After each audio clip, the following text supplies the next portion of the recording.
Continuing with the third chapter of history, ruling the countryside, we had discussed that Britishers had taken over the administration of Bengal and they were devising new policies to improve the agriculture. Now, if the economy was in ruins, could the company be certain of its revenue income? We did that Bengal में famine आया था और 1/3 of the population was dead. तो revenue तो ruin हो जाएगा, खराब हो जाएगा सब. So most company officials began to feel that investment in land had to be encouraged and agriculture had to be improved. Now, how was this to be done? After 2 decades of debate on the question, the company finally introduced the permanent settlement in 1793. Permanent settlement एक policy का नाम है जो Britishers ने एक start की. Now इसमें था क्या? By the terms of the settlement, the Rajas and Talukdars were recognized as zamindars. Rajas and Talukdars को zamindar बोला. They were asked to collect rent from the peasants and pay revenue to the company. The amount to be paid was fixed permanently. That is, it was not to be increased even in future. Permanent settlement का मतलब ही ये है कि एक permanent revenue fix कर दिया कि इतना ही आपको देना है, फिक्स हो गया परमानेंटली और वो फ्यूचर में इंक्रीज नहीं होगा. It was felt that this would ensure a regular flow of revenue into the company's coffers and at the same time encourage the zamindars to invest in improving the land. उनको लगा ऐसे करने से एक हमारा regular flow, एक regular हमें पैसे आते रहेंगे, फिक्स पैसे रेगुलर आते रहेंगे और ज़मींदारों को भी थोड़ा सा इंकरेजमेंट मिलेगा कि अपनी लैंड को वो इम्प्रूव करें क्योंकि फ्यूचर में ये बढ़ना नहीं था revenue. That was fixed permanently. Now, since the revenue demand of the state would not be increased, the zamindar would benefit from increased production of the land. Revenue बढ़ना नहीं है तो ज़मींदार अपना प्रोडक्शन इंक्रीज़ करेगा. ये उन्होंने सोचा था ब्रिटिशर्स ने ऐसे कि ज़मींदार इंक्रीज़ करेगा अपना प्रोडक्शन, कि टैक्स तो फिक्स्ड है, रेवेन्यू फिक्स्ड है, जितना बचेगा वो हमारा होगा. But this system was not successful. There was the problem in this system. Now, what were the problems? The permanent settlement, however, created problems. Company officials soon discovered that the zamindars were in fact not investing in the improvement of land. The revenue that had been fixed was so high that the zamindars found it difficult to pay. Anyone who failed to pay the revenue lost his zamindari. Numerous zamindaris were sold off at auctions organized by the company. एक तो ज़मींदारों को उसमें difficult लग रहा था कि ये revenue बहुत हाई है जो फिक्स हुआ है, जो रेवेन्यू नहीं कर पाए पे उनकी लैंड को ऑक्शन में नीलामी करके बेच दिया गया. प्लस ज़मींदार्स को कोई इंटरेस्ट नहीं आया to improve the land. By the first decade of the 19th century, the situation changed. The prices in the market rose and the cultivation slowly expanded. This meant an increase in the income of the zamindars, but no gain for the company since it could not increase a revenue demand that had been fixed permanently.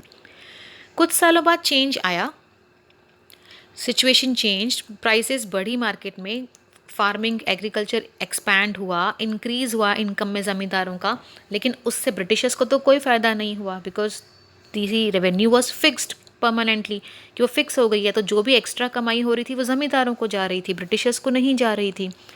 Even then the zamindars did not have an interest in improving the land. Some had lost their lands in the earlier years of the settlement. Others now saw the possibility of earning without the trouble and risk of investment.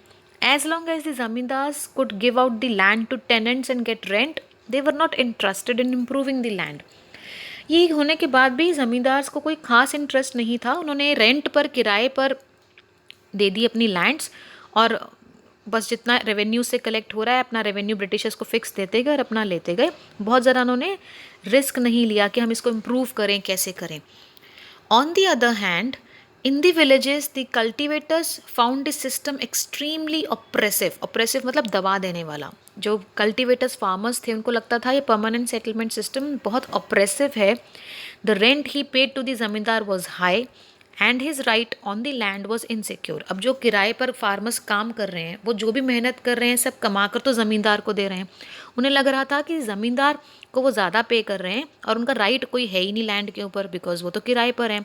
So to pay the rent he had to often take a loan from the money lender, and when he failed to pay the rent he was evicted from the land he had cultivated for generations. Rent पे करने के लिए eight times ज़मींदार के लिए उन्हें loan लेना पड़ता था मनी लेंडर से, और अगर वो लोन नहीं चुका पाते थे तो उन्हें उस लैंड से एविक्ट मत कर दिया जाता था, मतलब निकाल दिया जाता था जहाँ पर वो काम करते थे. तो ये सिस्टम फेल हो गया, परमानेंट सेटलमेंट सिस्टम. तो a new system is devised now. उसके बाद by the early 19th century, many of the company officials were convinced that the system of revenue had to be changed again. How could the revenues be permanently fixed at a time when the company needed more money to meet its expenses of administration and trade? ये realise किया कि permanent नहीं कर सकते, उनके खर्चे Britishers के पूरे नहीं हो रहे, तो रेवेन्यूज़ जो हैं वो रिवाइज होनी चाहिए, चेंज भी होनी चाहिए with time. So in the north western provinces of the Bengal presidency, जो आज की डेट में सारा उत्तर प्रदेश के अंदर एरिया है, an English man called Holt Mackenzie he devised the new system which came into effect in 1822.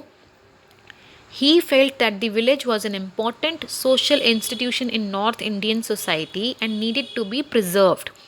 Under his directions, collectors went from village to village, inspecting the land, measuring the fields, and recording the customs and rights of different groups.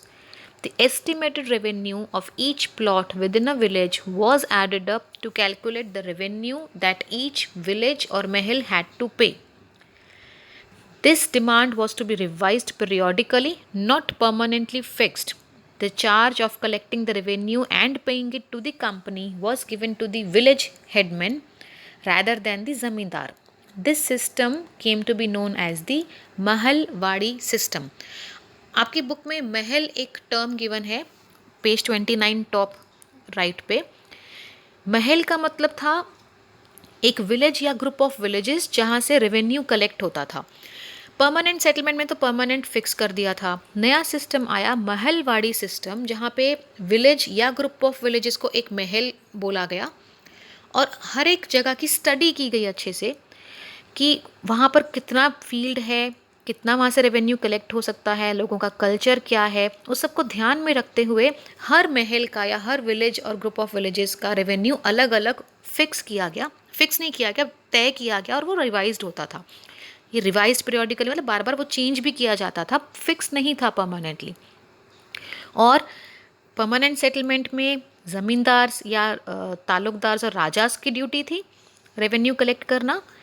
In the Mahalwari system जो village का जो भी headman था, मुखिया था, उसकी duty थी to collect the revenue and pay to the Britishers.